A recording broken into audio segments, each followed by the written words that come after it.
Hey everybody, Jonathan Bailor back with another Sane show. And with us today is an individual who I am a fan of, and I think you will be a fan of too, because he has a very no nonsense, common sense, and rational approach to how we should eat to achieve optimal performance and just live well. He is a best selling author, a acclaimed nutrition writer, and quite the athlete himself. His newest book is called Diet Cults. I'm a fan of it, and I think you will be too. Matt Fitzgerald, welcome to the show, brother.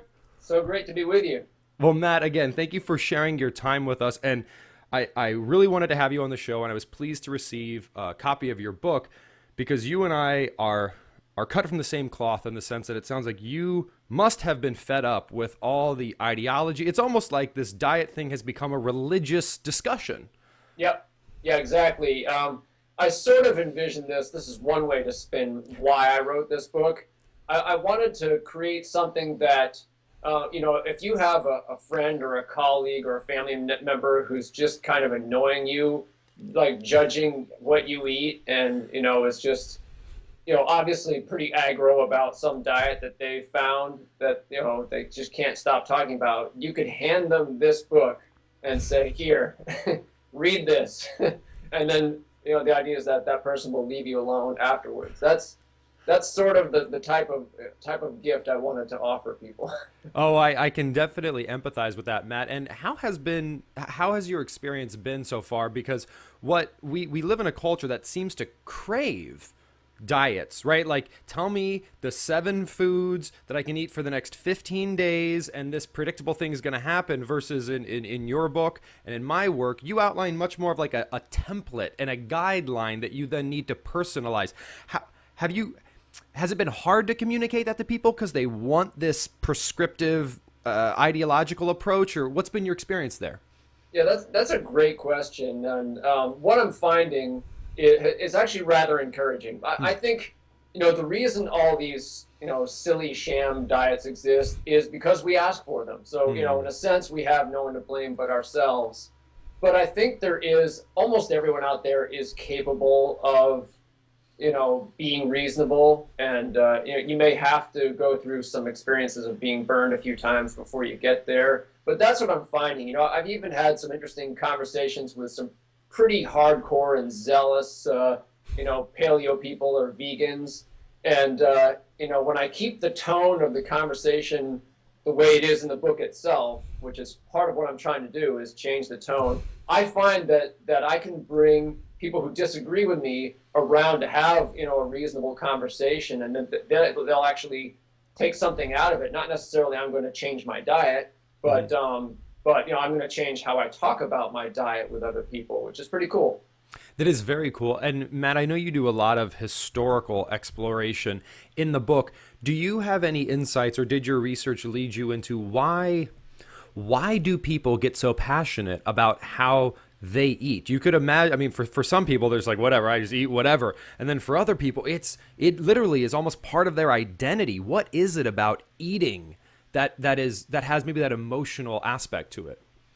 I think that all people look at food through morally tinted lenses, and we can't help it. I think as a species, we developed a morality around food. If you look at other animals, their sort of primitive proto-morality centers around food because it's the most basic thing, right? You fight over it, you share it, that type of thing. So I think humans went through something very similar, especially since we are nature's ultimate omnivores, and that in order to get there, we had to, as a species, try a lot of new foods that sometimes didn't work out so well. So we developed this instinct where we want to eat everything, but we're a little scared of eating the wrong thing. And you can see how that would give rise to sets of rules about, hey, don't eat that. And I think probably initially all those rules were strictly rational. It was like, that's poisonous, don't eat that. But I think over time, probably different cultures just developed an identity around things they didn't eat. And those things didn't even necessarily have to be unhealthy anymore. It was just a matter of, hey, our kind doesn't eat that. And you see food taboos, non-rational food taboos in every known culture, where there are things that are perfectly healthy to eat that they just don't eat anyway because it helps define who they are. So then you get these identity and moral attachments to ways of eating. You fast forward to the 21st century where there's no longer just one way to eat per culture. You can bounce around all over the place. There's this, marketplace of diets out there. And so you have the same phenomenon at work where we still look through food with these, morally tinted lenses. It's just in a completely different context. And as a result, you get diet wars. Well, and Matt, you have a very unique perspective on this because you have been studying this for many, many years. You're also a very highly skilled and experienced endurance athlete. So when people have these diet debates, how much of that is because they have maybe different goals in their head? For example, I have had many vegans and vegetarians on the show. And if their number one goal is to not kill animals, well, yes, it's hard to argue that vegetarianism is the most effective way to eat to accomplish that goal. Right. But if someone's goal is to run a marathon, so how much do goals play a role? Yeah, another great question. I have an expression that you probably heard before. If the only tool you have is a hammer, everything else looks like a nail. So we do tend to project our unique experience and make it into rules for everyone when it isn't necessarily that. In the book, I have a lot of experience with endurance athletes. In the book, I use endurance athletes kind of just as a reference cohort, as a group that just stands for super healthy people. What I would really like to be done is a study that applies like a battery of different tests of basic health to a large number of people and comes up with sort of a composite overall general health score. So it'd be tests of, fasting glucose and body fat percentage and, blood lipids, total antioxidant capacity. We could agree on maybe, 10 of these tests. And then I'd like to, once you've identified the healthiest people in the population, then look at their diets. So you're turning the traditional epidemiological nutritional study model on its head. You just find the healthiest people and then ask what they eat. I can guarantee what you would find, it's based on the thesis of my book, is that there would be no consistency in the diets, that they would be all over the place. Yeah. And this would be your ultimate proof that there is no one true way. That study hasn't been done, but this population of elite endurance athletes are kind of a pretty good stand-in, because I can guarantee you those people would blow the doors off that battery of health tests. I mean, They are, as a group, super healthy people, and I have studied their diets, and guess what? They're all over the map. They practice generally what I call agnostic healthy eating. And when you say agnostic healthy eating, how often do you just kind of do one of these things? Because this agnostic healthy eating, I come from a bodybuilding background, and eating a lot of clean food, I mean, since the 50s, way back, people kind of understood that there are these clean, natural foods, and eating an abundance of them is a pretty simple way to stay healthy. Why has it gotten so complicated? Well, there are vested interests in making it complicated. We don't need any new diets. Like, as you suggest, were there healthy people 75 years ago? Yes, there were probably healthy diets 75 years ago. It's like, we don't need any new diets, but there are a lot of pressures to create them anyway. Obviously it can be a path to riches, but even beyond that, once something, I hate to make this analogy, but I'm going to anyway, hopefully people will understand. You know how we have a lot of these terrible mass shootings that occur, and we wonder why. Well, one of the reasons they happen is because they happen. You know what I mean? Like, once a phenomenon catches, a certain amount of momentum, you get the copycat phenomenon, or like, we just do it because it's done in this environment. Diet making is at a completely different level. It's a similar thing. Like, if you come up with maybe a little bit of a strange and unique way of eating that works for you, in this society, chances are you're going to try and turn that into a diet book. You know what I mean? Whereas somewhere else, it would just be, hey, I found a diet that worked for me, and no one else is ever going to know about it. So I think that's part of it. We're just a society of diet makers. And do you see any hope for this more pervasive common sense approach, or do you see things just getting more and more polarizing? Yeah, another great question. I wish I had my crystal ball. I can tell you what I'm trying to achieve, and that I do think it is achievable. Hmm. Um, what I saw out there was, a lot of, diet cults trying to convince people that, a certain narrowly rule-bound way of eating was the only legitimate way to eat. Um, and then there's a nutrition science mainstream that says no, no, no, no. A variety of things can work. Humans are adaptable. But the trouble was there was no real sexiness to that message. All the marketing savvy has been on the side of the diet cults. So I wanted to come out there and offer something, basically, make my food pyramid or whatever sexy. I wanted to create a visible community of agnostic healthy eaters and say, guess what? There is an alternative.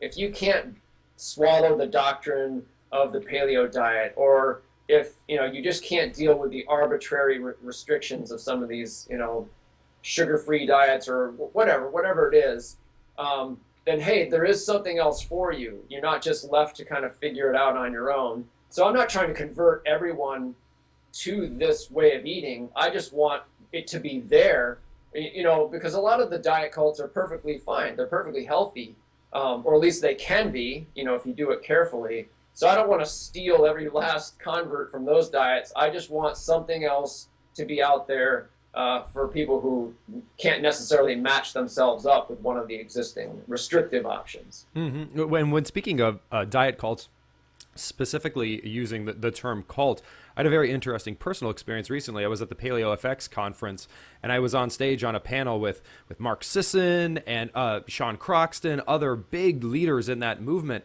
And the panel was about always trying to progress rather than try to be perfect. And it was shocking to see how really the influencers in that community were so about, like, look, things found in nature, that's probably a good place to start. Don't go crazy. Don't make yourself crazy. So I wonder how much of the ideology is caused by the leaders of these movements versus being demanded by the followers. Because even as a quote unquote pseudo leader in the health arena, I often get asked to take polarizing positions and to say this is good and this is bad, whereas that's not really what the science shows. I think that there is a certain amount of game playing going on that we're all in on to a certain level. Many things are said with a wink. The example I often offer is in Lauren Cordain's paleo diet. He in no uncertain terms, he presents his diet as the one true way for everyone to eat. And then, when he gets through, scaring you out of, into adopting that diet, he says, you only need to follow it 80% of the time. And I'm like, wait a minute. If avoiding, grains was that important, you just kind of convinced me that they're borderline toxic. Why can I then eat them 20% of the time? So, he was lacking the courage of his own convictions. What he could have done is created a diet that didn't have all that alarmism about newer foods, but just relegated those foods to a 20% part of the diet as a whole. So it wasn't, you can cheat 20% of the time. It's structured right in there. To me, that would have been a more straightforward approach, a more honest approach. But I think he sold a lot more. But I think he knew exactly what he was doing, because, people wanted him to take the position that, legumes will kill you slowly. But then, because he knew that wasn't really true, you get your 2 days out of every 10 when you can go ahead and eat them. So, in some ways, I can see the let's call it logical consistency of a vegan approach, because it is not like eat animals sometimes and not other times, but at the same time, it is probably one of the most cult-like and long-standing. I mean, I guess maybe one of the ways to tell if a cult is strong in terms of cultness is how long it's stuck around for, right? Veganism has been around for some time. It's on airplane menus. It's fairly well established. What do you think drives the strength of that movement?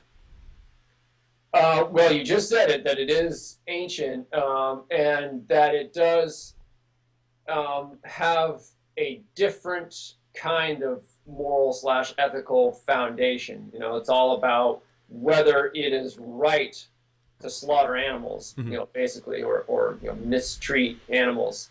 I've in my career, as much as I can, I've tried to bracket that question as above my pay grade. Because it's a hornet's nest, and I really try to stay focused on eating for health. Yeah. But that is where you get some of that stridency from that camp, because it's like the abortion debate to them. It's like meat is murder. You have people who mean that absolutely literally, and so you can understand if that's your perspective. You're outraged that just everywhere around you, murder is being committed. So you're, if they believe it, they're going to be intense about it. Makes a lot of sense. Makes a lot of sense. So what is the pattern you've seen? Because you do outline I actually really like your approach, because it's actually very similar to the one I advocate, where you literally have like servings and try to eat this many servings a day of this as a general template and where you get it from. So it's almost like a paint by numbers approach to your diet. Take us through that approach.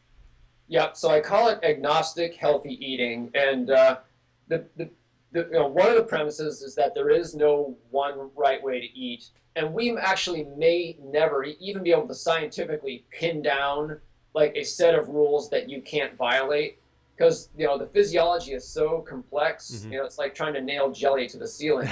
Just if you come up with a set of rules, you can find a way to break one of them, and you're still healthy. You know what I mean? The best we can do is just do good science and come up with a set of parameters.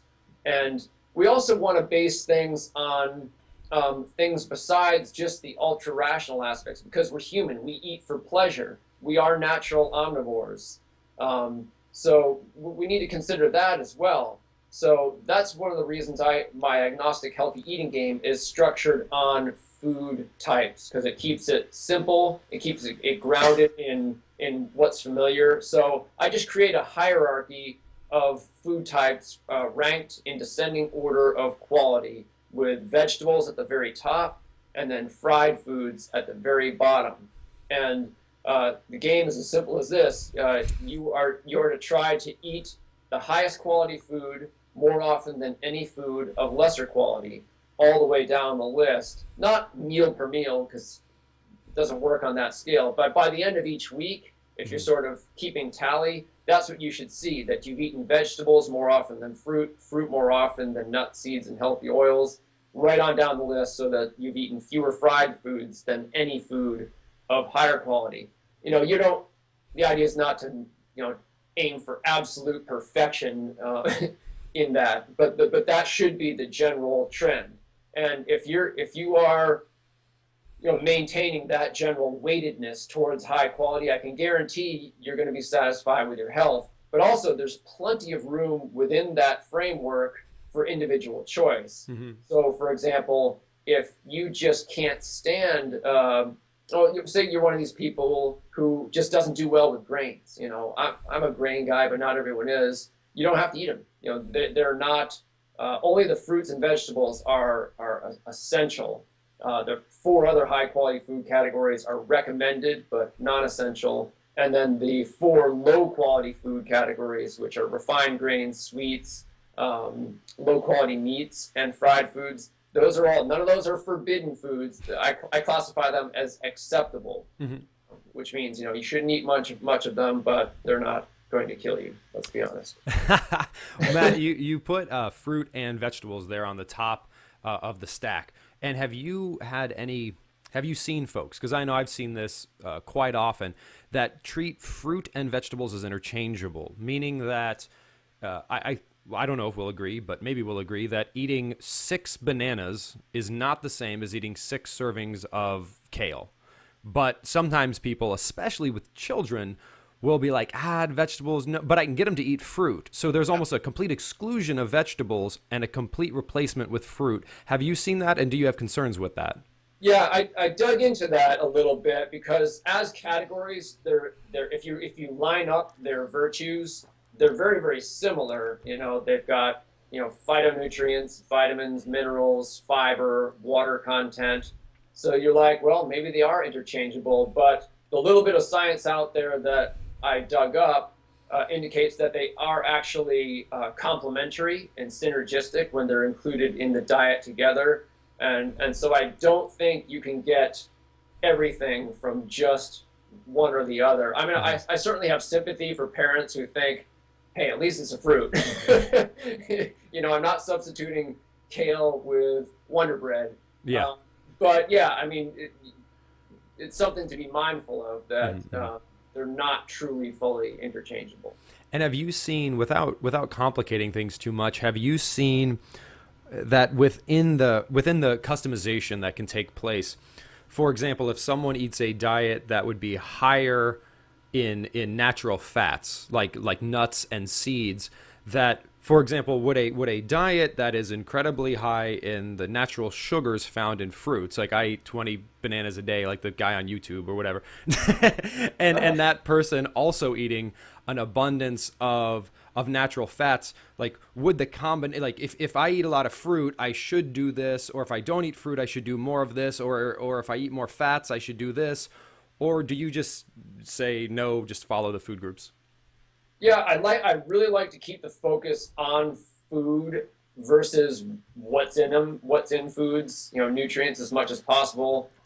Just if nuts and fruits are very similar in overall quality, don't worry too much about exactly how you're balancing them, because they're both so high up on the continuum that you should be getting plenty of both. And the exact balance isn't going to matter all that much. I'm just resistant to, unless you really need to look at, open the hood and look at nutrients inside foods. For example, very, very high training endurance athletes have to pay attention to carbohydrate. You just do. But unless you're in that crowd, I just don't think you do. Did that answer your question? Well, it did. And are there any populations? So you mentioned high endurance athletes. So, for example, I've seen some studies that show that diabetic or pre-diabetic patients would likely be better suited picking, like preferentially treating vegetables as preferential over higher sugar fruits, given their sensitivity to insulin.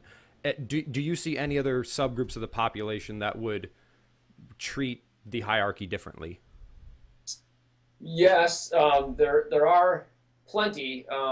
They tend to be marginal. I mean, you're going to get, the lactose intolerant folks who just have to eliminate dairy, or at least non-sour dairy. The celiacs who can't do grains. So in allergies and tolerances, things like that, certain people can't do alcohol. And I'm very, pro alcohol in moderation. So, I mean, I build that in, like it's not an indulgence. I view it as part of a good diet for health. So, maybe Native Americans, because of certain genetic abnormalities, don't process alcohol the same way. I need to be very, very careful with it. So there are, little groups like that. And, so you take care of the universals first. Because a lot of people don't even have those in place, and then you start to pay attention to your idiosyncrasies, which can be not just physical but also psychological. And you have to be a happy eater as well. I love that focus on universals, because so often we get just bogged down in the nuance, in the controversy, and in the disagreement, and all the while we've got people dying and suffering when if they would just get these basics right, they wouldn't be. So I salute that effort. And Matt, the book is called Diet Cults. What's next for you, and where can people go to learn more about your work? Well, the official publication date for this, it's been slipping out well ahead of it, is May 15th. So that's when the Kindle will be available, the audio book. The hub for all things Matt Fitzgerald is mattfitzgerald.org, and there you can keep up to date on all my doings. Beautiful, Matt. Well, thank you so much for taking the time to put this together. Certainly a fun read and helping us to stay focused on the big picture, which is really important, and that which we share versus that which we disagree on. Again, folks, his name is Matt Fitzgerald. The book is called Diet Cults. Check it out. And remember, this week and every week after, eat smarter, exercise smarter, and live better. We'll chat with you soon.